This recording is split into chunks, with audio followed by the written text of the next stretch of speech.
Welcome in to Jax State Today on this Monday, March the 10th, 2025. So glad you're joining us here as we're excited to bring you a brand new edition of Jax State Today and a lot to get to over the next few minutes as we talk all things Jax State sports. That's what we're here for. We are your premier source for Jax State sports coverage here on the East Alabama Sports Network. So if you've not already like the Facebook page, East Alabama Sports Network. Do that. Share this video. They're on Facebook. We're also on YouTube under the East Alabama Sports Network page. You could subscribe there to that channel. Share it with your friends as well. Like the video. And spread the word about the East Alabama Sports Network because we're just getting this thing started. And we have some great things coming here on the channel, on the page. So keep it tuned in to the East Alabama Sports Network to what all we have going on. If you'd like to sponsor our content, we'd love to hear from you as well. You can send me an email, chaserobsports@gmail.com. That will be down in the description of the comments of this video. So if you would be interested in sponsoring, I've got some packages put together for this show and the other things we have going on. So if you want to be a sponsor of Jax State Today or anything on the East Alabama Sports Network, send me a message, send me an email, chaserobsports@gmail.com, and I'll start the conversations with you about what that could look like. But we're really excited about the future of the East Alabama Sports Network and Jax State Today, and a lot to talk about when it comes to Jax State athletics right now. And the four things I want to get to today: one, Gamecocks softball on fire over the weekend as they got the conference opening series sweep over the UTEP Miners. We'll discuss that. Baseball, all SEC week last week. They lost to Alabama last Tuesday. Then they go to a very good Ole Miss team over the weekend and get swept there in Oxford, Mississippi. So we'll talk some Jax State baseball. Also, we'll discuss Conference USA basketball tournaments going on for both the men and the women this week. So we will go through that as well here on the show. And spring football practice gets going today. So there's a lot to talk about when it comes to Jax State athletics. And again, we are here to talk about it all with you right here on Jax State Today. We'll start with softball. Big weekend for Gamecock softball team. And Friday night, they started out the series with UTEP, and Jax State goes out and gets a shutout, 6-0 over the UTEP Miners, behind 8 hits there for the Gamecocks. Kat Carter was in the circle for Jax State and did a great job.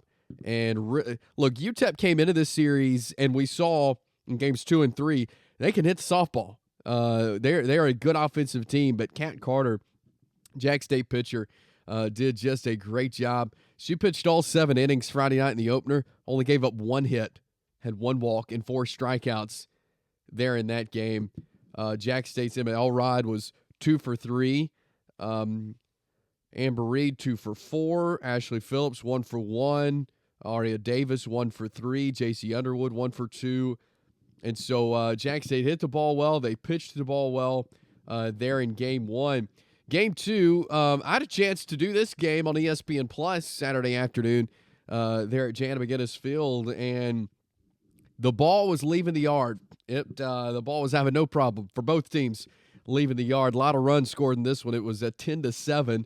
UTEP actually had 11 hits in this game. Only 7 runs to show for it Saturday afternoon to Jax State's 9 hits. UTEP did have a couple of errors, which really helped the Gamecocks there. But it was Jalea Holmes got the start for Jax State. And first batter of the ball game, about 5 pitches in, the ball was over the left field fence. And I thought Holmes did a good job of coming back. Again, we knew UTEP was a team who hit the ball well, but could get themselves back in the game.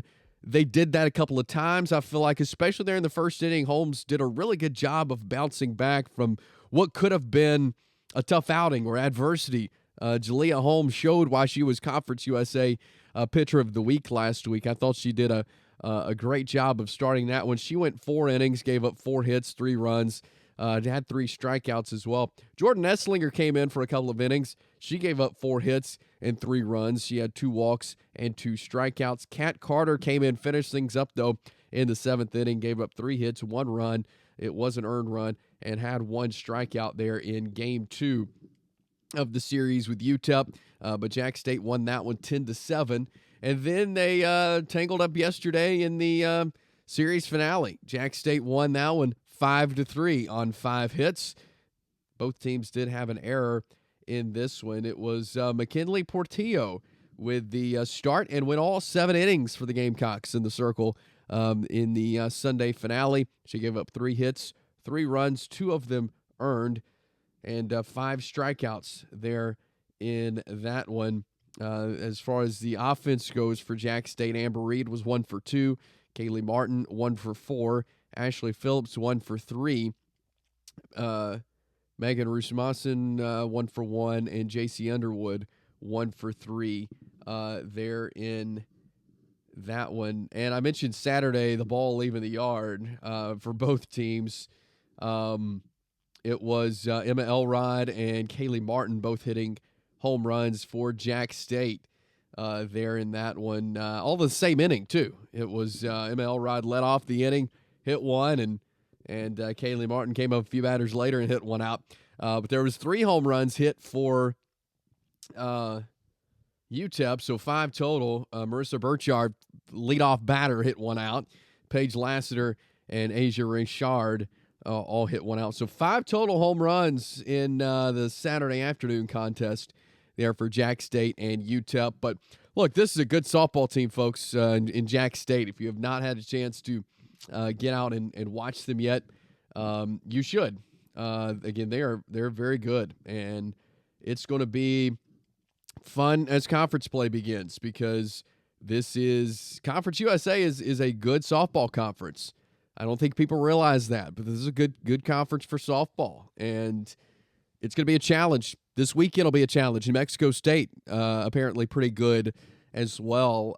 Midweek this week is in Jacksonville, Jana McGinnis Field, as Samford comes in to take on the Gamecocks, and so that'll be a good one as Jax State hosts Samford. That will be Tuesday, 5 p.m., so you can go out and cheer on the Gamecocks softball team there in that one. But the sweep for the Gamecocks, good way to start conference play. In fact, there's not a better way to start conference play than sweeping your opponent. So the Gamecocks 3-0 as they start Conference USA play. Moving over to the baseball field.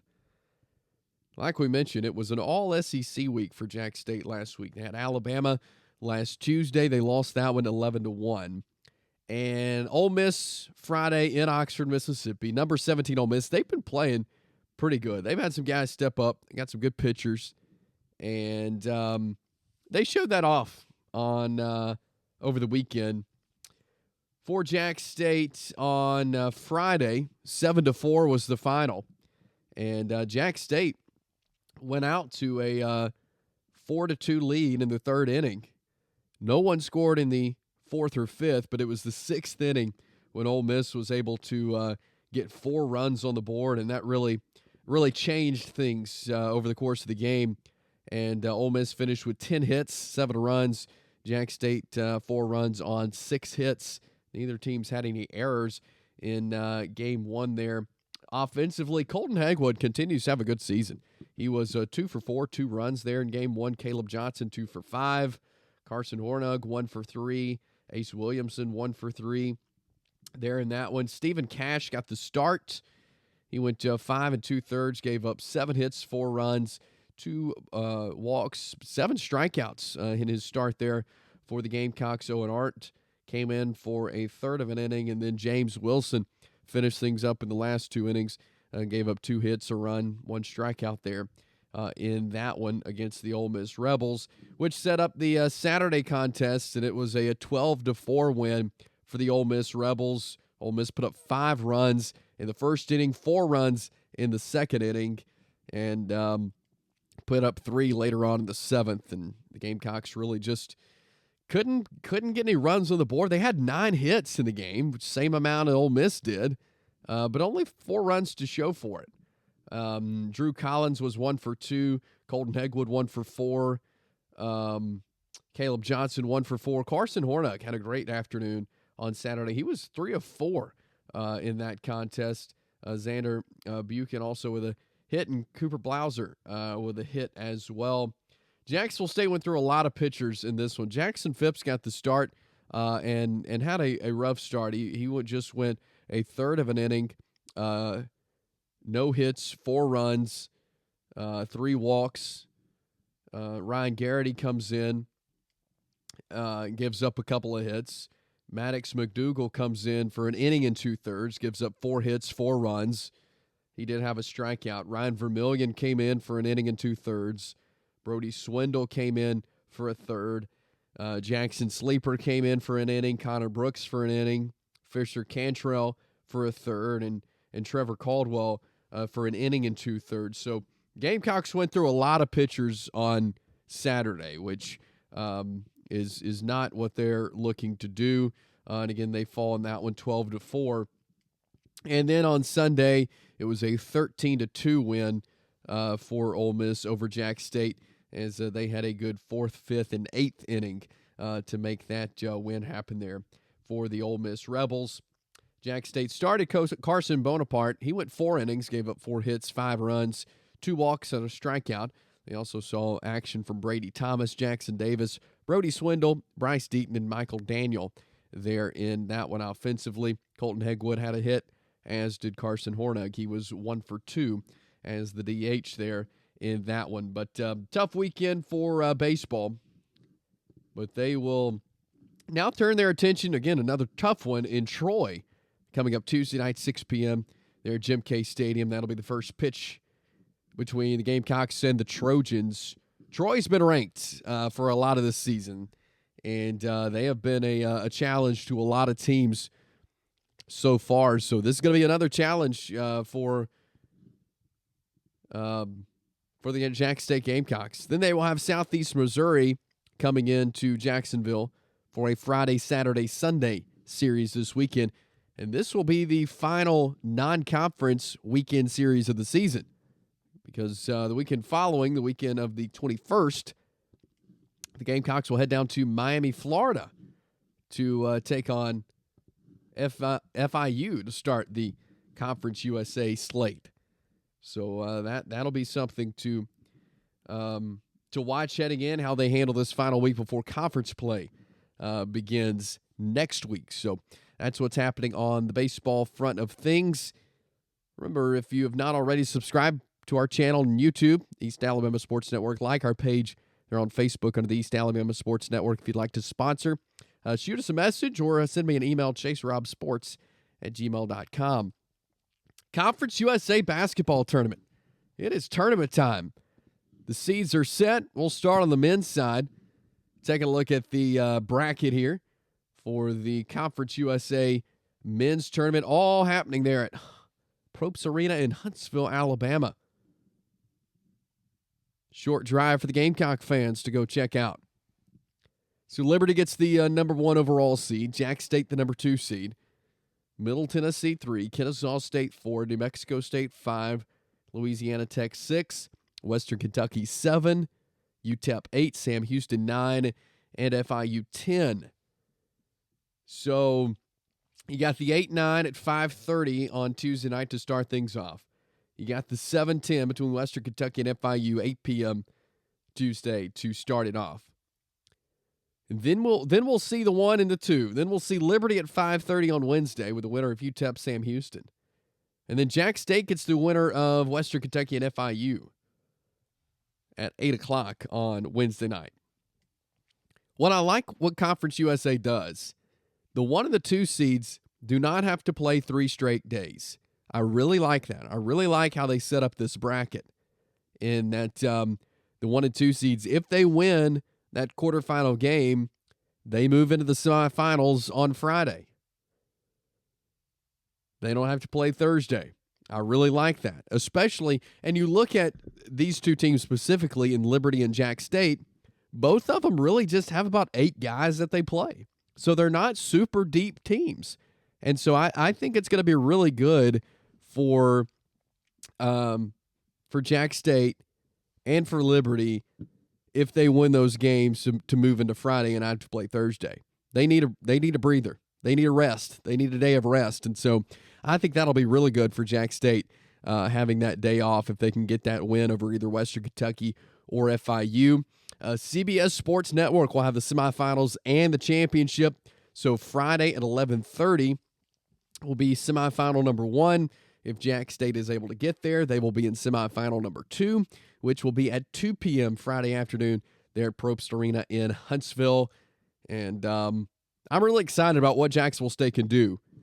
They've proven they can play with anybody in the conference. They've lost to Kennesaw State twice. That's the only team that's beaten them twice. I do think they have a tough draw. I think Middle Tennessee is playing really good basketball right now. They've struggled with FIU. They've beaten Western Kentucky. They've beaten FIU twice. But FIU just they went to overtime with them a couple of weeks ago. They won by 4 at home. They just couldn't put them away. That's been a team that's challenged them this season. But I think Jacksonville State, they can beat anybody in this conference. But also, it's going to be a challenge. Again, Middle Tennessee plays really good basketball, and they're pretty deep. So it'll be interesting. It's a tough path for Jax State. Definitely think they're capable. Definitely think they can do it. And I'm excited to see what they can do up in Huntsville there at the Conference USA tournament. And, of course, you got the women's tournament going on as well coming up this week. It also taking place right there in Huntsville. So we'll have that coming up as well, as we'll get the bracket for the women's tournament pulled up as well. As first off, it'll be Liberty with the 1 seed. Middle Tennessee gets the 2 seed. Western Kentucky, the 3 seed. New Mexico State, 4. Louisiana Tech, 5.